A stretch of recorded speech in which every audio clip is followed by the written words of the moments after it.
महात्मा गांधी को अर्धनग्न फकीर किसने कहा था?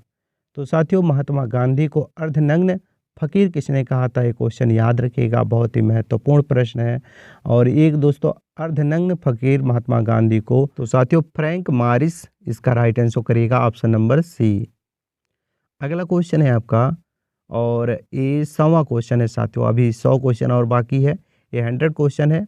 और अंतरिक्ष में कुल कितने तारामंडल है, ये क्वेश्चन है आपका। अभी 100 क्वेश्चन बचा हुआ है, तो आप लोग पूरा देखिएगा। और महत्वपूर्ण प्रश्न है, सभी प्रश्नों को आप नोट भी कर लीजिएगा।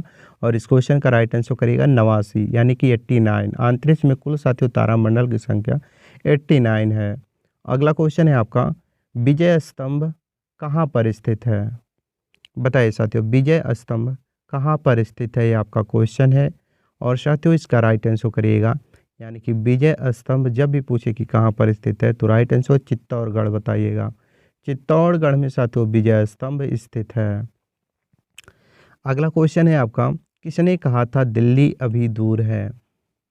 बताइए साथियों, किसने कहा था दिल्ली अभी दूर है, ये आपका क्वेश्चन है। और साथियों इसका राइट आंसर करिएगा, यानी कि ऑप्शन नंबर जो आपका दिया गया है साथियों बी, यानी कि निजामुद्दीन औलिया ने कहा था दिल्ली अभी दूर है। तो ऑप्शन नंबर बी, निजामुद्दीन औलिया इसका राइट आंसर करिएगा। अगला क्वेश्चन है आपका साथियों, स्वामी विवेकानंद का वास्तविक नाम क्या था? बताइए साथियों, स्वामी विवेकानंद का वास्तविक नाम क्या था, ये आपका क्वेश्चन है। और साथियों इसका राइट आंसर करिएगा, यानी कि स्वामी विवेकानंद का वास्तविक नाम नरेंद्र नाथ दत्त था। So option number B, Narendra Nath Datta right answer करिएगा। अगला क्वेश्चन है आपका साथियों, सितार के जादूगर नाम से कौन जाने जाते हैं? बताइए साथियों, सितार के जादूगर के नाम से कौन जाने जाते हैं, ये आपका क्वेश्चन है। और साथियों इसका राइट आंसर करिएगा, रहीम सेन सितार के जादूगर के नाम से जाने जाते हैं। सो ऑप्शन नंबर बी, रहीम सेन राइट आंसर करिएगा। अगला क्वेश्चन है आपका साथियों, भारतीय राष्ट्रीय कांग्रेस का प्रथम विभाजन कब हुआ था? बताइए साथियों, भारतीय राष्ट्रीय कांग्रेस का प्रथम विभाजन कब हुआ था? तो राइट आंसर करिएगा साथियों, 1907 में भारतीय राष्ट्रीय कांग्रेस का प्रथम विभाजन हुआ था। तो 1907 option number D right answer हो जाएगा। अगला क्वेश्चन है, महमूद गजनवी ने भारत पर कुल कितनी बार आक्रमण किया था? बताइए साथियों, तो राइट आंसर करिएगा साथियों, महमूद गजनवी ने भारत पर कुल 17 बार आक्रमण किया था। तो 17 बार ऑप्शन नंबर जो आपका बी दिया गया है वो आपका राइट आंसर हो जाएगा। तो अगला क्वेश्चन है साथियों, भारत का भूगोल नामक पुस्तक किसने लिखा था? बताइए साथियों, भारत का भूगोल नामक पुस्तक किसने लिखा था, ये आपका अगला क्वेश्चन है। और साथियों इसका राइट आंसर करिएगा, यानी कि जब भी पूछे कि भारत का भूगोल नामक पुस्तक किसने लिखा था, महत्वपूर्ण प्रश्न है, तो इसका राइट आंसर करिएगा साथियों टालमी ने। टालमी ने दोस्तों भारत का भूगोल नामक पुस्तक लिखा था। तो टालमी राइट आंसर करिएगा। अगला क्वेश्चन है आपका, भारत का सबसे पुराना राष्ट्रीय पार्क कौन सा है? बताइए साथियों, भारत का सबसे पुराना राष्ट्रीय पार्क कौन सा है, ये आपका अगला क्वेश्चन है। और साथियों इसका राइट आंसर करिएगा जिम कॉर्बेट राष्ट्रीय पार्क।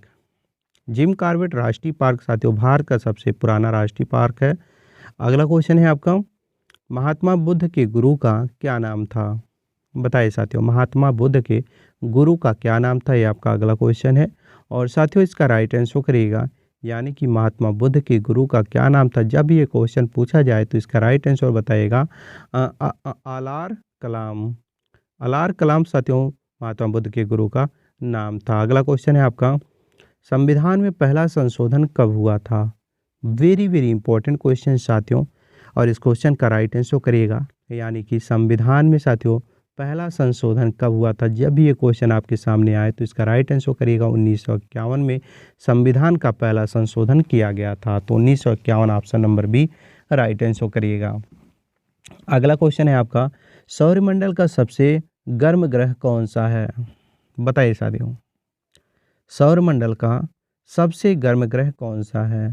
तो राइट आंसर करिएगा साथियों शुक्र ग्रह सौरमंडल का सबसे गर्म ग्रह है। तो शुक्र option number B right answer करिएगा। अगला क्वेश्चन है आपका साथियों, राजा राम मोहन राय को राजा की उपाधि किसने प्रदान किया था? यानी कि साथियों राजा राम मोहन राय को राजा की उपाधि किसने प्रदान किया था, ये क्वेश्चन पूछ रहा है। तो इसका राइट आंसर करिएगा साथियों, अकबर द्वितीय ने राजा राम मोहन राय को राजा की उपाधि प्रदान किया था। तो अकबर द्वितीय option number C right answer करिएगा। अगला क्वेश्चन है आपका साथियों, पंचवर्षीय योजना का विचार किस देश से लिया गया है? बताइए साथियों, पंचवर्षीय योजना का विचार किस देश से लिया गया है, ये आपका अगला क्वेश्चन है। और साथियों इसका राइट आंसर करिएगा, यानी कि रूस देश से साथियों पंचवर्षीय योजना का विचार लिया गया है। तो रूस option number B right answer करिएगा। अगला क्वेश्चन है आपका साथियों, राष्ट्रपति संसद के किस सदन का सदस्य होता है? तो ध्यान रखिएगा साथियों, जब भी एग्जाम में पूछे कि राष्ट्रपति संसद के किस सदन का सदस्य होता है, तो इसका राइट आंसर बताइएगा साथियों, किसी भी सदन का सदस्य नहीं होता है राष्ट्रपति। Option number D right answer करिएगा, किसी भी सदन का सदस्य नहीं होता है राष्ट्रपति। अगला क्वेश्चन है आपका, रंगीला बादशाह किसे कहा जाता था? बताइए साथियों, रंगीला बादशाह किसे कहा जाता था, ये आपका अगला क्वेश्चन है। और साथियों इसका राइट आंसर करिएगा, यानी कि रंगीला बादशाह किसे कहा जाता था, जब भी ये क्वेश्चन पूछा जाए तो इसका राइट आंसर करिएगा, मोहम्मद शाह को रंगीला बादशाह के नाम से भी जाना जाता था या कहा जाता था। अगला क्वेश्चन है आपका साथियों, स्वतंत्र भारत के प्रथम गवर्नर जनरल कौन थे? बताइए साथियों, स्वतंत्र भारत के प्रथम गवर्नर जनरल कौन थे, ये आपका अगला क्वेश्चन है। और इसका राइट आंसर करिएगा साथियों, यानी कि जो आपका सी दिया गया है ऑप्शन नंबर लॉर्ड माउंटबेटन, ये आपका राइट आंसर हो जाएगा। यानी कि लॉर्ड माउंटबेटन स्वतंत्र भारत के प्रथम गवर्नर जनरल थे। अगला क्वेश्चन है आपका साथियों, दास कैपिटल नामक पुस्तक के लेखक कौन है? इंपॉर्टेंट क्वेश्चन है साथियों आपके एग्जाम के पॉइंट ऑफ व्यू से, तो इस याद रखिएगा साथियों, जब भी ये क्वेश्चन पूछे कि दास कैपिटल नामक पुस्तक के लेखक कौन है, तो इसका राइट आंसर करिएगा कार्ल मार्क्स। कार्ल मार्क्स दोस्तों दास कैपिटल नामक पुस्तक के लेखक हैं। अगला क्वेश्चन है आपका, मानव में गुणसूत्र की संख्या कितनी होती है? बताइए साथियों, मानव में गुणसूत्र की संख्या कितनी होती है, ये आपका अगला क्वेश्चन है।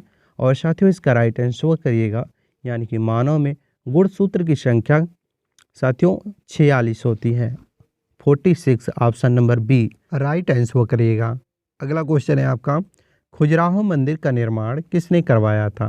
बताइए साथियों, महत्वपूर्ण प्रश्न है, खजुराहो मंदिर का निर्माण किसने करवाया था, ये आपका क्वेश्चन है साथियों। और इसका राइट आंसर करिएगा, यानी कि खजुराहो मंदिर का निर्माण किसने करवाया था, जब ये क्वेश्चन पूछा जाए तो राइट आंसर करिएगा चंदेलों ने। चंदेलों ने साथियों खजुराहो मंदिर का निर्माण करवाया था। अगला क्वेश्चन है आपका, भारतीय रेल राष्ट्रीय अकादमी कहाँ स्थित है? भारतीय रेल राष्ट्रीय अकादमी कहाँ स्थित है, ये आपका अगला क्वेश्चन है। और साथियों इसका राइट आंसर करिएगा, यानी कि भारतीय रेल राष्ट्रीय अकादमी बड़ोदरा में स्थित है। बड़ोदरा ऑप्शन नंबर जो आपका बी दिया गया है राइट आंसर हो जाएगा। अगला क्वेश्चन है आपका साथियों, लोधी वंश की स्थापना किसने की थी? लोधी वंश की स्थापना किसने की थी, ये आपका अगला क्वेश्चन है। और साथियों इसका राइट आंसर करिएगा, यानी कि लोधी वंश की स्थापना जब भी पूछे कि किसने किया था, तो इसका राइट आंसर करिएगा बहलोल लोधी। बहलोल लोधी साथियों लोधी वंश की स्थापना किया था। अगला क्वेश्चन है आपका, लोकसभा की प्रथम महिला स्पीकर कौन थी? लोकसभा की प्रथम महिला स्पीकर कौन थी? तो इसका राइट आंसर क्या हो जाएगा साथियों, मीरा कुमार। साथियों लोकसभा की प्रथम महिला स्पीकर मीरा कुमार थी। सो ऑप्शन नंबर डी याद रखिएगा, मीरा कुमार। अगला क्वेश्चन है आपका साथियों, जय हिंद का नारा किसने दिया था? बताइए साथियों, जय हिंद का नारा किसने दिया था, ये आपका अगला क्वेश्चन है। महत्वपूर्ण प्रश्न है साथियों आपके एग्जाम के पॉइंट ऑफ व्यू से, क्योंकि साथियों एग्जाम में पूछे जाते हैं कि कौन सा नारा किसने दिया, तो उसी में से एक है साथियों जय हिंद का नारा किसने दिया था। तो इसका राइट आंसर करिएगा साथियों, सुभाष चंद्र बोस ने जय हिंद का नारा दिया था। तो सुभाष चंद्र बोस ऑप्शन नंबर जो आपका डी दिया गया है वो आपका राइट आंसर हो जाएगा। अगला क्वेश्चन है आपका साथियों, भारत का राष्ट्रीय गान सर्वप्रथम कब गाया गया था? बताइए साथियों, भारत का राष्ट्रीय गान सर्वप्रथम कब गाया गया था, ये आपका अगला क्वेश्चन है। और इसका राइट आंसर करिएगा साथियों, 1911 में भारत का राष्ट्रीय गान सर्वप्रथम क्या हुआ था, गाया गया था। तो 1911 राइट आंसर करिएगा। अगला क्वेश्चन है आपका, गिर नेशनल पार्क किस राज्य में स्थित है? महत्वपूर्ण प्रश्न है साथियों, याद रखिएगा, जब भी ये क्वेश्चन पूछे कि गिर नेशनल पार्क किस राज्य में स्थित है, तो इसका राइट आंसर बताइएगा, क्योंकि एग्जाम के लिए आपके महत्वपूर्ण है साथियों। तो याद रखिएगा, गुजरात राज्य में गिर नेशनल पार्क स्थित है। तो Gujarat, option number C right answer करिएगा। अगला क्वेश्चन है आपका, संविधान सभा के अंतिम बैठक कब हुई थी? याद दोस्तों, संविधान सभा का अंतिम बैठक कब हुआ था, ऐसा भी क्वेश्चन पूछा जा सकता है। तो साथियों, जब भी ये क्वेश्चन पूछे कि संविधान सभा की अंतिम बैठक कब हुई थी, तो इसका राइट आंसर करिएगा 24 जनवरी 1950 को संविधान सभा का अंतिम बैठक हुई थी। अगला क्वेश्चन है आपका, सविनय अवज्ञा आंदोलन की शुरुआत के दौरान भारत का गवर्नर जनरल कौन था? तो साथियों, याद रखिएगा, सविनय अवज्ञा आंदोलन की शुरुआत के दौरान भारत का गवर्नर जनरल कौन था? जब भी ये क्वेश्चन पूछा जाए तो इसका राइट आंसर बताइएगा साथियों, Lord Irwin. Lord Irwin, option number B right answer करिएगा। अगला क्वेश्चन है आपका साथियों, पंडित मदन मोहन मालवीय जाने जाते थे इनमें से किस नाम से? बताइए साथियों, पंडित मदन मोहन मालवीय किस नाम से और जाने जाते थे? ऑप्शन दिया गया है, इनमें से कौन सा राइट आंसर हो जाएगा? तो option number D right answer होगा, महामना पंडित मदन मोहन मालवीय या महामना मदन मोहन मालवीय के नाम से भी जानते हैं। तो option number D right answer करिएगा। अगला क्वेश्चन है, किसने अपनी राजधानी को दिल्ली से बदलकर दौलताबाद किया था?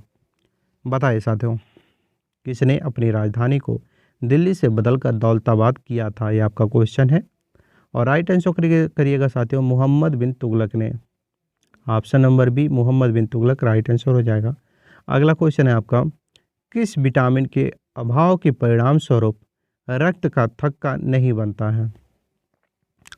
तो राइट आंसर करिएगा साथियों, विटामिन के अभाव के परिणाम स्वरूप रक्त का थक्का नहीं बनता है।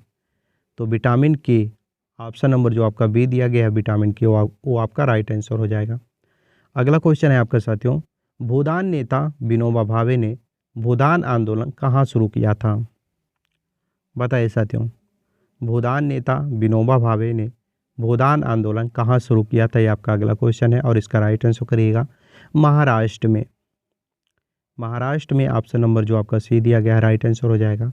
अगला क्वेश्चन है आपका, बाबर ने इब्राहिम लोदी को किस लड़ाई में हराया था? बताइए साथियों, बाबर ने इब्राहिम लोदी को किस वर्ष हराया था या किस लड़ाई में हराया था? तो राइट आंसर करिएगा साथियों, बाबर ने इब्राहिम लोदी को पानीपत के युद्ध में हराया था।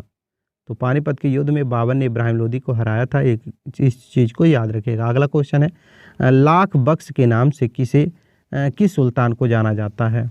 बताइए साथियों, लाख बख्श के नाम से किस सुल्तान को जाना जाता है, ये आपका क्वेश्चन है। और इसका राइट आंसर करिएगा, कुतुबुद्दीन ऐबक को लाख बख्श के नाम से जाना जाता है। अगला क्वेश्चन है आपका साथियों, भारत में सबसे पहले तोप का प्रयोग किसने किया था? ये आपका अगला क्वेश्चन है। और इसका राइट आंसर करिएगा साथियों, भारत में सबसे पहले तोप का प्रयोग किसने किया था? जब ये क्वेश्चन पूछा जाए तो इसका राइट आंसर बताइएगा साथियों, बाबर ने। जी हाँ साथियों, बाबर ने भारत में सबसे पहले तोप का प्रयोग किया था। अगला क्वेश्चन है आपका साथियों, हल्दी घाटी की लड़ाई किस वर्ष लड़ी गई थी? ये आपका अगला क्वेश्चन है साथियों, हल्दी घाटी की लड़ाई किस वर्ष लड़ी गई थी? जब ये क्वेश्चन पूछा जाए तो साथियों इसका राइट आंसर बताइएगा। और याद रखिएगा, 1576 में हल्दी घाटी की लड़ाई लड़ी गई थी। तो 1576 option number C right answer करिएगा। अगला क्वेश्चन है आपका, हल्दी घाटी की लड़ाई किन के बीच लड़ी गई थी? महत्वपूर्ण प्रश्न साथियों, आपके एग्जाम की दृष्टि से भी बहुत ही महत्वपूर्ण है, क्योंकि ऐसे क्वेश्चन पूछे जाते हैं कि हल्दी घाटी की लड़ाई किन के बीच लड़ी गई। तो बताइएगा साथियों, हल्दी घाटी के युद्ध अकबर और राणा प्रताप के बीच लड़ी गई थी। तो option number C right answer करिएगा। अगला क्वेश्चन है आपका, रजिया सुल्तान किसकी पुत्री थी? बताइए साथियों, रजिया सुल्तान किसकी पुत्री थी? जब भी ये क्वेश्चन पूछा जाए तो इसका राइट आंसर बताइएगा साथियों, इल्तुतमिश के। यानी कि साथियों रजिया सुल्तान जो थी साथियों, वो इल्तुतमिश की पुत्री थी। ऑप्शन नंबर जो आपका बी दिया गया है इल्तुतमिश, वो आपका राइट आंसर हो जाएगा। अगला क्वेश्चन है आपका साथियों, गोरिल्ला युद्ध की शुरुआत किसने किया था या किसने की थी? याद रखिएगा साथियों, जब भी ये क्वेश्चन पूछा जाए कि गोरिल्ला युद्ध की शुरुआत किसने की थी, तो इसका राइट आंसर करिएगा शिवाजी ने। जी हाँ साथियों, शिवाजी ने गोरिल्ला युद्ध की शुरुआत की थी। अगला क्वेश्चन है आपका, महमूद गजनवी ने किस प्रसिद्ध मंदिर को लूटा था? बताइए साथियों, महमूद गजनवी ने किस प्रसिद्ध मंदिर को लूटा था? जब भी ये क्वेश्चन पूछा जाए तो इसका राइट आंसर बताएगा साथियों, सोमनाथ मंदिर को महमूद गजनवी ने लूटा था। तो सोमनाथ मंदिर option number C right answer करिएगा। अगला क्वेश्चन है आपका, भारत में ग्रेड ट्रैक रोड का निर्माण किसने करवाया था? तो साथियों, जब भी ये क्वेश्चन पूछे कि भारत में ग्रैंड ट्रैक रोड का निर्माण किसने करवाया था, तो इसका राइट आंसर बताइएगा शेरशाह सूरी ने। जी हाँ साथियों, शेरशाह सूरी ने भारत में ग्रैंड ट्रैक रोड का निर्माण करवाया था। अगला क्वेश्चन है आपका, बुलंद दरवाजा का निर्माण अकबर ने किसकी उपलक्ष्य में करवाया था या किसकी याद में करवाया था? ये भी क्वेश्चन पूछा जा सकता है। तो याद रखिएगा साथियों, जब भी ये क्वेश्चन पूछे कि बुलंद दरवाजा का निर्माण किसने करवाया था, तो बताएगा अकबर ने करवाया था। किसके उपलक्ष्य में करवाया था? गुजरात विजय के उपलक्ष्य में करवाया था। इस चीज़ को भी ध्यान रखिएगा। अगला क्वेश्चन है, यात्री इब्न बतूता कहाँ का रहने वाला था? बताइए साथियों, यात्री इब्न बतूता कहाँ का रहने वाला था? बहुत ही महत्वपूर्ण प्रश्न है और कई बार एग्जामों में पूछा जा चुका है। तो इसका राइट आंसर करिएगा मोरक्को का, यानी कि यात्री इब्न बतूता मोरक्को का रहने वाला था। अगला क्वेश्चन है आपका, 2.5 दिन का झोपड़ा कहाँ पर स्थित है? बताइए साथियों, 2.5 दिन का झोपड़ा कहाँ पर स्थित है? ये आपका अगला क्वेश्चन है और इसका राइट आंसर करिएगा साथियों, यानी कि 2.5 दिन का झोपड़ा कहाँ पर स्थित है। जब भी ये क्वेश्चन पूछा जाए तो इसका राइट आंसर करिएगा अजमेर में। यानी कि साथियों, कुतुबुद्दीन ने 2.5 दिन का झोपड़ा बनवाया था। कहाँ बनवाया था? अजमेर में बनवाया था। तो अजमेर राइट आंसर करिएगा। अगला क्वेश्चन है आपका, सती प्रथा को अवैध किसने घोषित किया था? बताइए साथियों, सती प्रथा को अवैध किसने घोषित किया था? ये आपका अगला क्वेश्चन है और साथियों इसका राइट आंसर करिएगा, लॉर्ड विलियम बेंटिंक ने सती प्रथा को अवैध घोषित किया था। तो Lord William Bentinck option number D right answer करिएगा। और अगला क्वेश्चन है आपका, क्रिप्स मिशन ने किस वर्ष भारत का दौरा किया था? क्रिप्स मिशन ने किस वर्ष भारत का दौरा किया था? ये आपका अगला क्वेश्चन है और इसका राइट आंसर करिएगा साथियों, 1942 में क्रिप्स मिशन ने भारत का दौरा किया था। तो 1942 option number B right answer करिएगा। अगला क्वेश्चन है आपका साथियों, किस युद्ध के बाद भारत में मुगल वंश की नींव पड़ी? बताइए साथियों, किस युद्ध के बाद भारत में मुगल वंश की नींव पड़ी? ये आपका अगला क्वेश्चन है और इसका राइट आंसर करिएगा साथियों, पानीपत का प्रथम युद्ध के बाद मुगल वंश की नींव पड़ी थी। तो पानीपत का प्रथम युद्ध option number C right answer करिएगा। अगला क्वेश्चन है आपका, मार्ले मिंटो सुधार किस वर्ष पारित किया गया था? यानी कि साथियों, मार्लो मिंटो विल सुधार किस वर्ष पारित किया गया था? ये आपका अगला क्वेश्चन है और साथियों इसका राइट आंसर करिएगा, यानी 1909 में। यानी कि साथियों, मार्लो मिंटो सुधार जो बिल था वो 1909 में पारित किया गया था। तो 1909 राइट आंसर करिएगा। अगला क्वेश्चन है, हुमायूं नामा की रचना किसने की थी? बताइए साथियों, हुमायूं नामा की रचना किसने की थी? ये आपका अगला क्वेश्चन है और साथियों इसका राइट आंसर करिएगा। यानी कि जब भी एग्जाम में पूछा जाए कि हुमायूं नामा की रचना किसने की थी, तो बेहिचक साथियों बताइएगा गुलबदन बेगम ने हुमायूं नामा की रचना किया था। तो Gulbadan Begum option number D right answer करिएगा। अगला क्वेश्चन है, ग्रैमी अवार्ड किस क्षेत्र में दिया जाता है? बताइए साथियों, ग्रैमी अवार्ड किस क्षेत्र में दिया जाता है? ये आपका अगला क्वेश्चन है और साथियों इसका राइट आंसर करिएगा, यानी कि ग्रैमी अवार्ड किस क्षेत्र में दिया जाता है? तो संगीत के क्षेत्र में साथियों ग्रैमी अवार्ड दिया जाता है। तो ऑप्शन नंबर बी संगीत के क्षेत्र राइट आंसर करिएगा। और अगला क्वेश्चन है आपका, जमा मस्जिद का निर्माण किसने करवाया था? बताइए साथियों, जमा मस्जिद का निर्माण किसने करवाया था? ये आपका अगला क्वेश्चन है और साथियों इसका राइट आंसर करिएगा, यानी कि जमा मस्जिद का निर्माण किसने करवाया था। जब भी एग्जाम में पूछा जाए तो राइट आंसर बताइएगा शाहजहां ने जमा मस्जिद का निर्माण करवाया था। तो Shahjahan option number C right answer करिएगा। अगला क्वेश्चन है आपका, स्वराज पार्टी के संस्थापक कौन थे? बताइए साथियों, स्वराज पार्टी के संस्थापक कौन थे? आपका अगला क्वेश्चन है और साथियों इसका राइट आंसर करिएगा, यानी कि जब भी एग्जाम में पूछे कि स्वराज पार्टी के संस्थापक कौन थे, तो राइट आंसर करिएगा मोतीलाल नेहरू। ऑप्शन नंबर जो आपका डी दिया गया है मोतीलाल नेहरू, वो आपका क्या हो जाएगा? राइट आंसर हो जाएगा। अगला क्वेश्चन है आपका साथियों, बंगाल विभाजन कब हुआ था?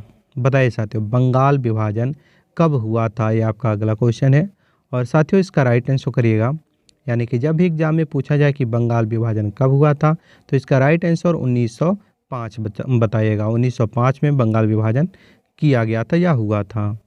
अगला क्वेश्चन है आपका साथियों, भगत सिंह द्वारा केंद्रीय असेंबली में बम कब फेंका गया था। बताइए साथियों, भगत सिंह द्वारा केंद्रीय असेंबली में बम कब फेंका गया था, यह आपका अगला क्वेश्चन है। और साथियों इसका राइट आंसर करिएगा 1929 में भगत सिंह के द्वारा केंद्रीय असेंबली में बम फेंका गया था। अगला क्वेश्चन है आपका साथियों, जलियांवाला बाग हत्याकांड कब हुआ था। बताइए साथियों, जलियांवाला बाग हत्याकांड कब हुआ था। महत्वपूर्ण प्रश्न है आपके एग्जाम के पॉइंट ऑफ व्यू से, तो इसका राइट आंसर करिएगा साथियों, यानी कि जलियांवाला बाग हत्याकांड कब हुआ था। जब ये क्वेश्चन पूछा जाए तो इसका राइट आंसर बताइएगा 1919 में जलियांवाला बाग हत्याकांड हुआ था। तो 1919 ऑप्शन नंबर जो आपका ए दिया गया है वो राइट आंसर करिएगा और याद रखिएगा। अगला क्वेश्चन है आपका, प्रथम विश्व युद्ध कब प्रारंभ हुआ था। बताइए साथियों, प्रथम विश्व युद्ध कब प्रारंभ हुआ था, ये आपका अगला क्वेश्चन है। और साथियों इसका राइट आंसर करिएगा, यानी कि प्रथम विश्व युद्ध कब प्रारंभ हुआ था। जब भी ये क्वेश्चन पूछा जाए एग्जाम में या कोई वैसे भी पूछे तो इसका राइट आंसर बताएगा 28 जुलाई 1914 को साथियों प्रथम विश्व युद्ध प्रारंभ हुआ था। कब खत्म हुआ था, अब ये भी क्वेश्चन पूछा जा सकता है। तो साथियों प्रथम विश्व युद्ध कब समाप्त हुआ था, ये भी क्वेश्चन बनता है और पूछा जा सकता है।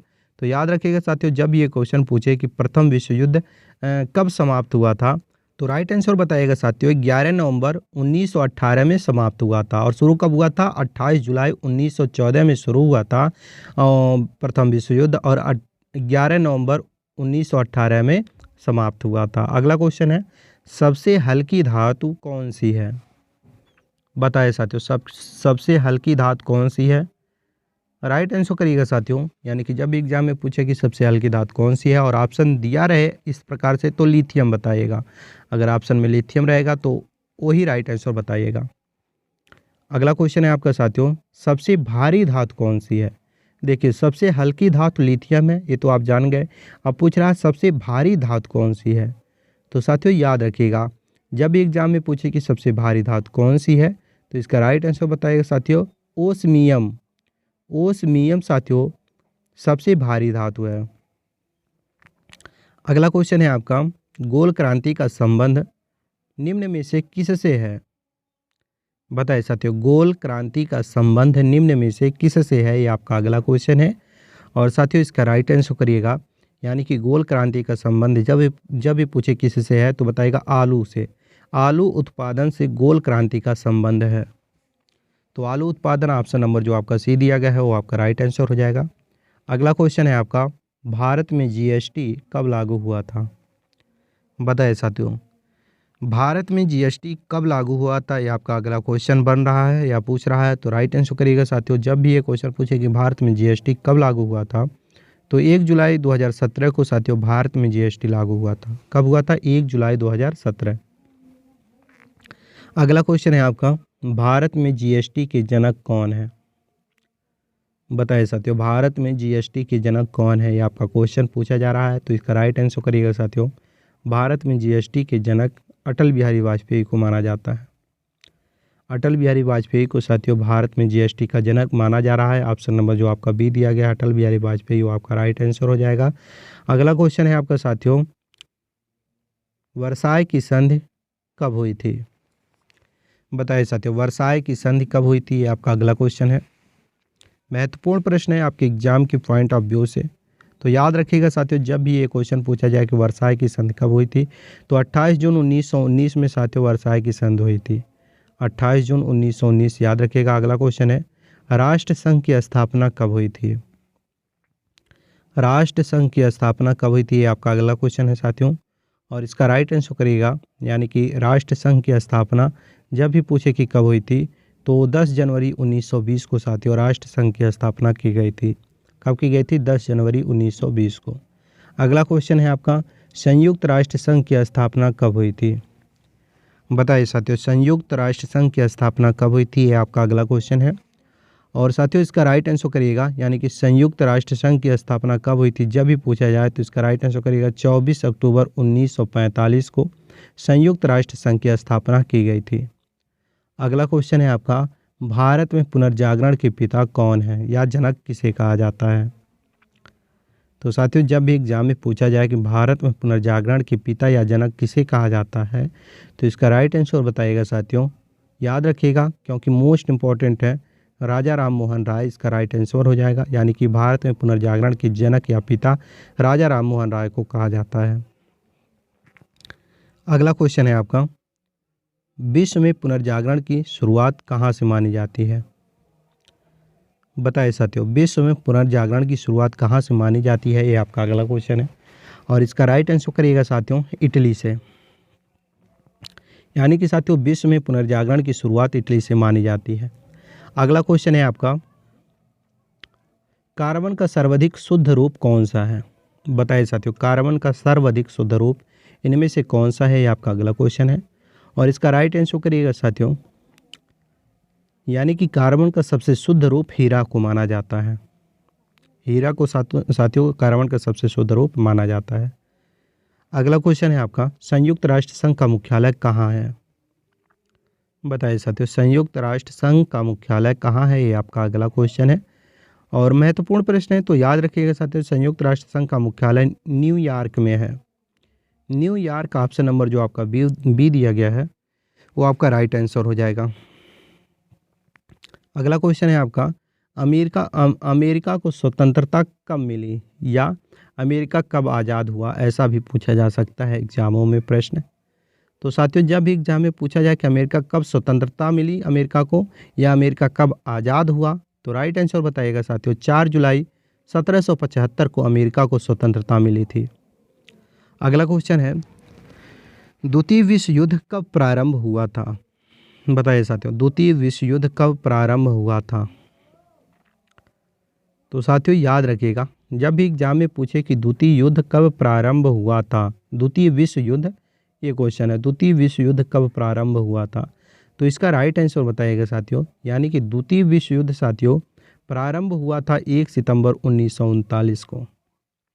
1 सितंबर 1939 याद रखिएगा, 1 सितंबर 1939 को द्वितीय विश्व युद्ध प्रारंभ हुआ था।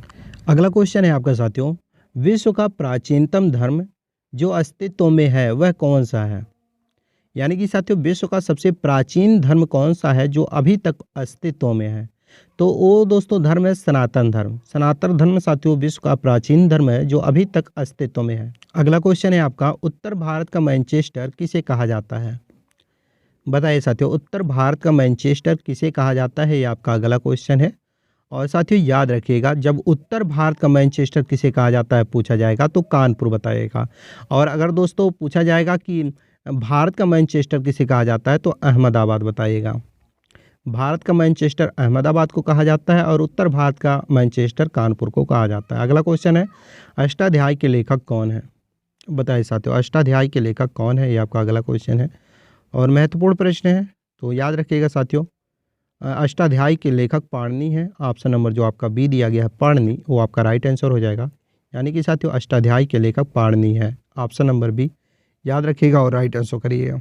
अगला क्वेश्चन है आपका, अरबों के आक्रमण के समय सिंध का राजा कौन था? बताइए साथियों, अरबों के आक्रमण के समय सिंध का राजा कौन था, ये आपका अगला क्वेश्चन है और इसका राइट आंसर करिएगा साथियों। यानी कि अरबों के आक्रमण के समय सिंध का राजा था दोस्तों दाहिर।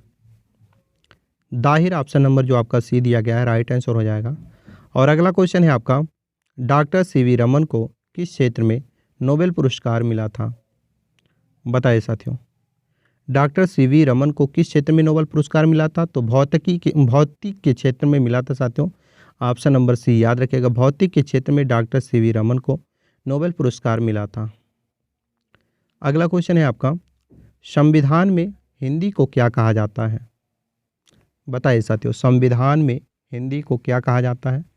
तो याद रखिएगा साथियों, संविधान में हिंदी को क्या कहा जाता है, जब भी ये क्वेश्चन पूछा जाए तो राइट आंसर बताइएगा राजभाषा कहा जाता है।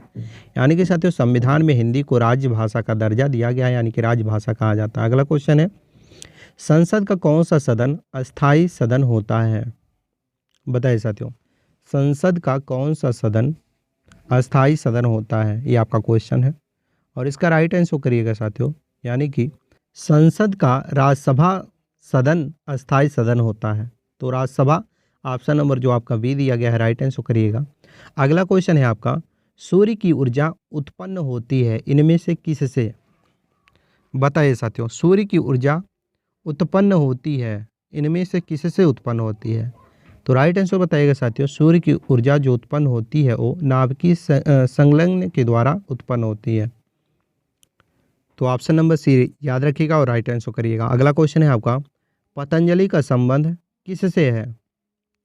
बताइए साथियों, पतंजलि का संबंध किससे है, ये आपका अगला क्वेश्चन है और इसका राइट आंसर करिएगा साथियों। पतंजलि का संबंध योग दर्शन से है, यानी कि ऑप्शन नंबर जो आपका डी दिया गया है योग दर्शन, वो आपका क्या हो जाएगा? राइट आंसर हो जाएगा, यानी कि पतंजलि का संबंध योग दर्शन से है। अगला क्वेश्चन है आपका, तोता ये हिंद के उपनाम से जाने जाते हैं, इनमें से कौन? तो साथियों, जब भी एग्जाम में पूछा जाए कि तोता ये हिंद के उपनाम से कौन जाने जाते हैं, तो बताइएगा अमीर खुसरो। अमीर खुसरो को साथियों तोता ए हिंद के उपनाम से जाना जाता है। तो option number C right answer करेगा अमीर खुसरो। याद रखिएगा क्योंकि महत्वपूर्ण प्रश्न है, कभी भी एग्जाम में पूछा जा सकता है। अगला क्वेश्चन है आपका, जिम कॉर्बेट नेशनल पार्क कहाँ स्थित है? बताइए साथियों, जिम कॉर्बेट नेशनल पार्क कहाँ स्थित है? मोस्ट इंपॉर्टेंट क्वेश्चन है आपके एग्जाम के पॉइंट ऑफ व्यू से, और इसको याद रखिएगा साथियों। जब भी ये क्वेश्चन पूछा जाए कि जिम कॉर्बेट नेशनल पार्क कहाँ स्थित है, तो बताएगा उत्तराखंड में स्थित है जिम कॉर्बेट नेशनल पार्क। अगला क्वेश्चन है आपका, राज्य के मुख्यतः कितने तत्व होते हैं? बताइए साथियों, राज्य के मुख्यतः कितने तत्व होते हैं, ये आपका अगला क्वेश्चन है और साथियों इसका राइट आंसर करिएगा, यानी कि राज्य के मुख्यतः साथियों कितने तत्व होते हैं? तो 4 तत्व होते हैं। ऑप्शन नंबर जो आपका बी दिया गया है, 4 तत्व होते हैं साथियों राज्य के मुख्यतः। अगला क्वेश्चन है आपका, वाटरलू की लड़ाई कब हुई थी? बताइए साथियों, इंपॉर्टेंट क्वेश्चन है, वाटरलू की लड़ाई कब हुई थी? कई बार ये क्वेश्चन एग्जामों में पूछा जा चुका है और इसका राइट आंसर करिएगा, यानी कि जब एग्जाम में पूछे कि वाटरलू की लड़ाई कब हुई थी, तो बेहिचक इसका राइट आंसर बताएगा 1815 में वाटरलू की लड़ाई लड़ी गई थी। तो 1815 ऑप्शन नंबर जो आपका सी दिया गया है राइट आंसर हो जाएगा। अगला क्वेश्चन है आपका, राष्ट्रीय विकास परिषद का गठन किस वर्ष हुआ था? बताइए साथियों, राष्ट्रीय विकास परिषद का गठन किस वर्ष हुआ था, ये आपका अगला क्वेश्चन है और साथियों इसका राइट आंसर करिएगा, यानी कि राष्ट्रीय विकास परिषद का गठन किस वर्ष हुआ था? तो 1952 में हुआ था। 1952 में साथियों राष्ट्रीय विकास परिषद का गठन हुआ था, ये आपका अगला क्वेश्चन है। अगला क्वेश्चन आपका क्या है साथियों, गुप्त वंश का संस्थापक कौन था? बताइए साथियों, गुप्त वंश का संस्थापक कौन था, ये आपका अगला क्वेश्चन और इसका राइट आंसर क्या होगा बताइए नीचे कॉमेंट में। तो दोस्तों श्रीगुप्त राइट आंसर हो जाएगा इसका क्या? श्रीगुप्त गुप्त वंश का संस्थापक था। याद रखिएगा option number C right answer हो जाएगा श्रीगुप्त। अगला क्वेश्चन है आपका, गदर पार्टी के प्रवर्तक कौन थे?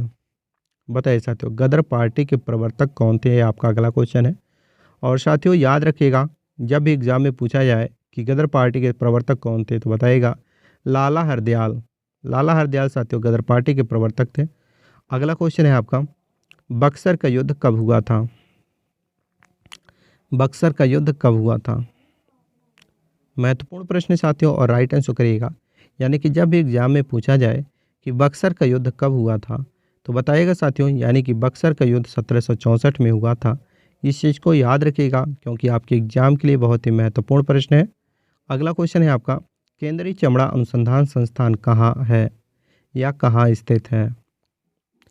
तो साथियों जब भी एग्जाम में पूछा जाए कि केंद्रीय चमड़ा अनुसंधान संस्थान कहाँ स्थित है, तो इसका राइट आंसर बताइएगा साथियों चेन्नई में। जी हाँ साथियों, केंद्रीय चमड़ा अनुसंधान संस्थान चेन्नई में स्थित है। Option number B right answer करिएगा। अगला क्वेश्चन है आपका, कौन सी अक्षांश रेखा भारत के मध्य से होकर गुजरती है? बताइए साथियों, कौन सी अक्षांश रेखा भारत के मध्य से होकर गुजरती है, ये आपका अगला क्वेश्चन है और साथियों इसका राइट आंसर करिएगा कर्क रेखा। यानी कि साथियों कर्क रेखा एक ऐसा रेखा है साथियों जो भारत के मध्य से होकर गुजरती है, यानी कि अक्षांश रेखा जो कर्क रेखा है वो भारत के मध्य से होकर गुजरती है। अगला क्वेश्चन है, भारत में राष्ट्रीय आय की गणना किसके द्वारा की जाती है? बताइए साथियों, भारत में राष्ट्रीय आय की गणना किसके द्वारा की जाती है, ये आपका अगला क्वेश्चन है और इसका राइट आंसर करिएगा साथियों, यानी कि भारत में राष्ट्रीय आय की गणना केंद्रीय सांख्यिकी संगठन के द्वारा की जाती है। तो केंद्रीय सांख्यिकी संगठन ऑप्शन नंबर जो आपका ये दिया गया है वो आपका राइट आंसर हो जाएगा। अगला क्वेश्चन है, भारत का दक्षिणतम बिंदु क्या है? बताइए साथियों, भारत का दक्षिणतम बिंदु क्या है? तो साथियों याद रखिएगा भारत का दक्षिणतम बिंदु जब भी पूछे क्या है तो बताएगा इंदिरा पॉइंट। इंदिरा पॉइंट साथियों भारत का दक्षिणतम बिंदु है? सो ऑप्शन नंबर सी जो आपका इंदिरा पॉइंट दिया गया है वो आपका राइट आंसर हो जाएगा। अगला क्वेश्चन है आपका साथियों, भारत में पंचवर्षीय योजना का नमूना किसके द्वारा बनाया जाता है? बताइए साथियों, भारत में पंचवर्षीय योजना का नमूना किसके द्वारा बनाया जाता है? तो इसका राइट आंसर करिएगा साथियों, राष्ट्रीय विकास परिषद के द्वारा भारत में पंचवर्षीय योजना का नमूना तैयार किया जाता है। तो राष्ट्रीय विकास परिषद ऑप्शन नंबर जो आपका ये दिया गया है, राइट आंसर करिएगा। अगला क्वेश्चन है आपका, भारत किस गोलार्ध में स्थित है? बताइए साथियों, भारत किस गोलार्ध में स्थित है, ये आपका अगला क्वेश्चन है। और साथियों इसका राइट आंसर करिएगा, यानी कि जब भी एग्जाम में पूछा जाए कि भारत किस गोलार्ध में स्थित है तो बेहिचक साथियों इसका राइट आंसर बताएगा, उत्तरी और पूर्वी गोलार्ध में भारत स्थित है। उत्तरी और पूर्वी ऑप्शन नंबर जो आपका सी दिया गया है वो आपका क्या हो जाएगा, राइट आंसर हो जाएगा। अगला क्वेश्चन है आपका साथियों, तराइन का प्रथम युद्ध कब हुआ था? बताइए साथियों, तराइन का प्रथम युद्ध कब हुआ था, ये आपका अगला क्वेश्चन है। बहुत ही महत्वपूर्ण प्रश्न है साथियों, क्योंकि कई बार एग्जाम में क्वेश्चन पूछा जा चुका है। और इसका राइट आंसर करिएगा साथियों, यानी कि तराइन का प्रथम युद्ध 1191 ईस्वी में हुआ था। 1191 ऑप्शन नंबर जो आपका बी दिया गया है वो आपका राइट आंसर हो जाएगा। अगला क्वेश्चन है आपका साथियों, भारतीय प्रायद्वीप का क्या नाम है? बताइए साथियों, भारतीय प्रायद्वीप का क्या नाम है, ये आपका अगला क्वेश्चन है। और साथियों याद रखिएगा, भारतीय प्रायद्वीप की क्या नाम है जब भी ये क्वेश्चन पूछा जाए तो बताइएगा दक्कन का पठार भारतीय प्रायद्वीप का नाम है। तो दक्कन का पठार option number B right answer करिएगा। अगला क्वेश्चन है आपका, कूका आंदोलन किसने चलाया था? बताइए साथियों, कूका आंदोलन किसने चलाया था, ये आपका अगला क्वेश्चन है और बहुत ही महत्वपूर्ण प्रश्न है साथियों। याद रखिएगा जब ये क्वेश्चन पूछा जाए कूका आंदोलन किसने चलाया था तो राइट आंसर बताइएगा, गुरु राम सिंह ने कूका आंदोलन को चलाया था। तो गुरु राम सिंह ऑप्शन नंबर जो आपका बी है राइट आंसर हो जाएगा। अगला क्वेश्चन है आपका साथियों, अशोक ने किस युद्ध के बाद बौद्ध धर्म को अपनाया था? बताइए साथियों, अशोक ने किस युद्ध के बाद बौद्ध धर्म को अपनाया था? महत्वपूर्ण प्रश्न है आपके एग्जाम के पॉइंट ऑफ व्यू से और इसका राइट आंसर करिएगा, यानी कि साथियों कलिंग युद्ध के बाद अशोक ने बौद्ध धर्म को अपनाया था। तो कलिंग युद्ध ऑप्शन नंबर जो आपका ये दिया गया है राइट आंसर हो जाएगा। अगला क्वेश्चन है आपका साथियों, मानव निर्मित प्रथम रेशा कौन सा था या कौन सा है? तो साथियों मानव निर्मित प्रथम रेशा कौन सा है जब भी ये क्वेश्चन एग्जाम में पूछा जाए तो इसका राइट आंसर बताइएगा साथियों, यानी कि मानव निर्मित प्रथम रेशा नायलॉन है। Option number B nylon right answer करिएगा। अगला क्वेश्चन है आपका साथियों, शरीर का कौन सा अंग रक्त को शुद्ध करता है? बताइए साथियों, शरीर का कौन सा अंग रक्त को शुद्ध करता है? तो है दोस्तों किडनी, यानी कि जिसे हम ब्रिक भी बोलते हैं। तो साथियों किडनी शरीर का एक ऐसा अंग है जो रक्त को शुद्ध करता है। तो ऑप्शन नंबर सी याद रखिएगा, किडनी, जिसे हम ब्रिक भी बोलते हैं। अगला क्वेश्चन है आपका, विश्व का सबसे बड़ा प्रायद्वीप कौन सा है? बहुत ही महत्वपूर्ण प्रश्न साथियों, और ये है 200 क्वेश्चन, यानी कि 200वां क्वेश्चन है जो इस वीडियो का लास्ट क्वेश्चन है।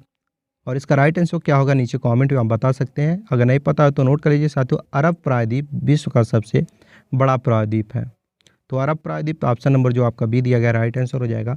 अगला क्वेश्चन है आपका साथियों, जो कि आपका टेस्ट है। हमने 200 क्वेश्चनों को अभी सॉल्व कराया इस वीडियो के माध्यम से। लास्ट में साथियों हम कुछ टेस्ट ले रहे हैं, तो इस टेस्ट को आप जरूर दीजिएगा, यानी कि इसका राइट आंसर जो भी होगा आपको पता होगा तो नीचे कॉमेंट में जरूर बताएगा। क्वेश्चन है, विश्व का सबसे बड़ा महाद्वीप कौन सा है? यानी कि साथियों विश्व का सबसे बड़ा महाद्वीप कौन सा है, ये आपका क्वेश्चन है जो कि आपका टेस्ट है। इसका राइट आंसर क्या होगा आपको नीचे कमेंट में बताना है। मुझे विश्वास है साथियों आप अपना टेस्ट जरूर देंगे।